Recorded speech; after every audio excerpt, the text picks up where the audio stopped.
ඈත අතීතයේ සිට ඉතා රෝමත් කාන්තාවක් තම සැමියාට ද්‍රෝහී වී වෙනත් පුරුෂයෙකු සමග සම්බන්ධයක් පැවැත්තුවා.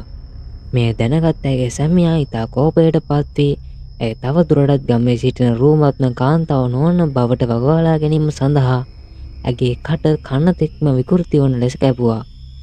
දැන් කවුද කියන්නේ ඔයා ලස්සන කියලා ඇයි ඔහු ඇසා ඇත. ඇය දරුණු ලෙස මිය ගිය අතර ඇය පරිගන්නා භූතාත්මයක් ලෙසට පත් වුණා. ඇගේ අවතාරය බොහෝ විට රාත්‍රියේදී විශේෂයෙන්ම මීදුම් සහිත දිනවලදී මුහුණේ විලුම් පටයකින් හෝ ශෛල්‍ය වෙස් මුහුණකින් වසාගෙන පෙනී සිටී. ඇය තනි වී ඇවිදින අයෙකුට ලන් වී මම ලස්සන දැයි කියා අසයි.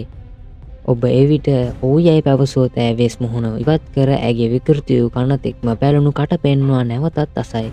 දැන් ලස්සනද කියලා. ඔබ නැහැ යැයි පැවසුවොත් ඇය ඔබගේ කට ඇගේ කට මෙන්ම කැපීමට තියෙන ආයුධයකින් පහර දෙනු ඇත. ඔබ ඔහු යැයි පැවසුවොත් ඇය ඔබගේ කට හරියටම ඇගේ කට මෙන් කැපීම කරනු ඇත. ඔබ පළමුවරට ඇසූ විට නැහැ යැයි පැවසුවොත් ඇය කෝප වී ඔබව මරා දමනු ඇත.